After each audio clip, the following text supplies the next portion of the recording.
ಅದರ ಒಂದು ನೆನಪು ಇದೆ. ಆದರೆ ಇವತ್ತು ಮಾತಾಡುವಾಗ ಅವತ್ತು ಕಮ್ಯುನಿಸ್ಟ್ ಮ್ಯಾನಿಫೆಸ್ಟೋ ಬರೆಯುವ ಸಮಯದಲ್ಲಿ ಮಾರ್ಕ್ಸ್ ಅವರು ಎಂಗೆಲ್ಸ್ ಅವರ ಮುಂದೆ ಬರೀ ಬಂಡವಾಳಶಾಹಿ ಸಮಾಜ, ಆಗಿನ್ನೂ ಬಂಡವಾಳಶಾಹಿ ಸಮಾಜ ಈಗಿನ ಮಟ್ಟಕ್ಕೆ ಬೆಳೆದಿದೆ. ಆಗಿನ ಬಂಡವಾಳಶಾಹಿ ಸಮಾಜ ಇತ್ತು, ಅದನ್ನ ಕೈಗಾರಿಕಾ ಕ್ರಾಂತಿಯ ಎರಡನೇ ಮಜಲು ಅಂತ ಹೇಳ್ತಾರೆ. ಅವಾಗಿಂದು ಸ್ಟೀಮ್ ಎಂಜಿನ್ ಅಂತ ಏನಿತ್ತು, ಆ ಸ್ಟೀಮ್ ಎಂಜಿನ್ ಏನಿತ್ತು, ಅದರಿಂದ ಉತ್ಪಾದನೆ ಜಾಸ್ತಿ ಆಗಿದೆ. ಆದರೆ ಇವತ್ತು ನಾವು 7ನೇ ಮಜಲಿದ್ದೀವಿ ಬಂಡವಾಳಶಾಹಿ. AI ಬಂದುಬಿಟ್ರೆ ಇದು ಆರ್ಟಿಫಿಷಿಯಲ್ ಇಂಟೆಲಿಜೆನ್ಸ್ ಭಾರತದಲ್ಲಿ ಇದು ಬಂದುಬಿಟ್ರೆ ನಾವು 8ನೇ ಹಂತಕ್ಕೆ ಹೋಗ್ತೀವಿ. ಬಂಡವಾಳಶಾಹಿಯ ಉತ್ಪಾದನೆ ಮತ್ತು ಅದರ ವ್ಯವಸ್ಥೆಗೆ 8ನೇ ಹಂತಕ್ಕೆ ಹೋಗ್ತೀವಿ. ಈ 8ನೇ ಹಂತದಲ್ಲಿ ಬರೀ ಬಂಡವಾಳಶಾಹಿಯನ್ನು ಅರ್ಥ ಮಾಡಿಕೊಂಡ್ರೆ ಮಾತ್ರ ಸಾಕು. ನಮಗೆ ಅನೇಕ ಪಕ್ಷದಲ್ಲಿ ನಮ್ಮ ಸಂಘಟನೆಗಳಲ್ಲಿ ನಾವು ಬಂಡವಾಳಶಾಹಿಯ ವಿಧಾನವನ್ನು ನಾವು ಮ್ಯಾನಿಫೆಸ್ಟೋ ಕಮ್ಯುನಿಸ್ಟ್ ಮ್ಯಾನಿಫೆಸ್ಟೋದ ಅನ್ವಯ ಹೇಳ್ತಾನೆ ಇರ್ತೀವಿ. ಆದರೆ ಅದರ ಸ್ವರೂಪ ಅದನ್ನು ಮೀರಿ ಬಂಡವಾಳಶಾಹಿ ಇವತ್ತು ಜಾಗತಿಕ ಮಟ್ಟದಲ್ಲಿ ಬಂಡವಾಳಶಾಹಿಗಳ ಒಕ್ಕೂಟವಾಗಿ ಇವತ್ತು ಸಾಮ್ರಾಜ್ಯಶಾಹಿ ನಡೆದಿದೆ. ಈ ಸಾಮ್ರಾಜ್ಯಶಾಹಿ ಅನ್ನೋದು ಹೇಗೆ ಬಂತು ಅನ್ನೋದಕ್ಕೆ ಭಾರತದ ಜನರಿಗೆ ಅರ್ಥ ಮಾಡೋದಕ್ಕೆ ದೊಡ್ಡ ಕಷ್ಟ ಏನಲ್ಲ. ಯಾಕೆಂದರೆ ಭಾರತದ ಜನ ಬ್ರಿಟಿಷ್ ವಸಾಹತುಶಾಹಿಯನ್ನು ಅನುಭವಿಸಿದ್ದಾರೆ.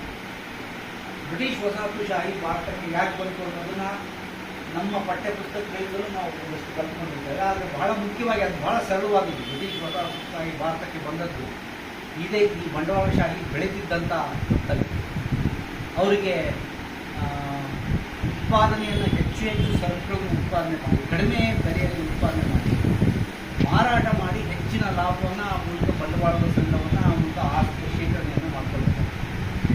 ಯುರೋಪಿನಲ್ಲಿ ಆಗಿದ್ದ ದೇಶಗಳಲ್ಲಿ ಅವರಿಗೆ ಆ ರೀತಿ ಉತ್ಪಾದನೆ ಮಾಡಲಿಕ್ಕೆ ಆವಾಗ ಬಹಳ ಬೇಡಿಕೆಯಲ್ಲಿದ್ದದ್ದು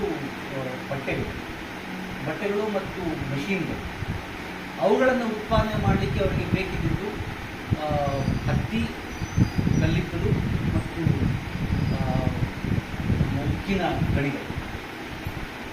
ಅದು ಯುರೋಪಿನಲ್ಲಿ ಎಷ್ಟು ಇತ್ತು ಅಷ್ಟು ಸಾಕಾಗ್ತಿರಲಿಲ್ಲ. ಮತ್ತು ಯುರೋಪಿನಲ್ಲಿ ಅವರಿಗೆ ಹತ್ತಿ ಬೆಳೀಲಿಕ್ಕೆ ಆಗ್ತಾ ಇರಲಿಲ್ಲ. ಹೆಚ್ಚು ಉತ್ಪಾದನೆ ಮಾಡಿ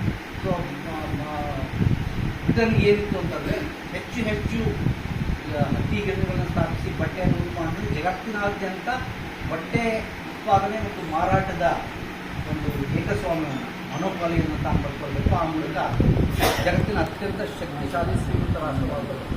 ಆ ಕಾರಣಕ್ಕಾಗಿ ಯುರೋಪಿನ ಎಲ್ಲ ದೇಶಗಳು ಏನು ಮಾಡಿದ್ರು, ಎಲ್ಲೆಲ್ಲಿ ಈ ರೀತಿಯ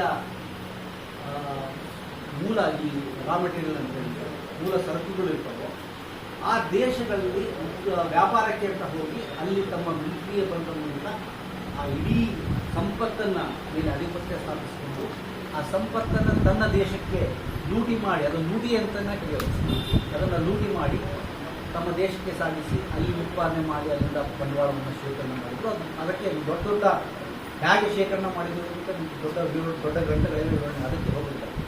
ಆದರೆ ಭಾರತದಲ್ಲಿ ಅವರು ಏನು ಮಾಡಿದ್ರು ಅಂತ ನಮಗೆಲ್ಲ ಗೊತ್ತಿದೆ.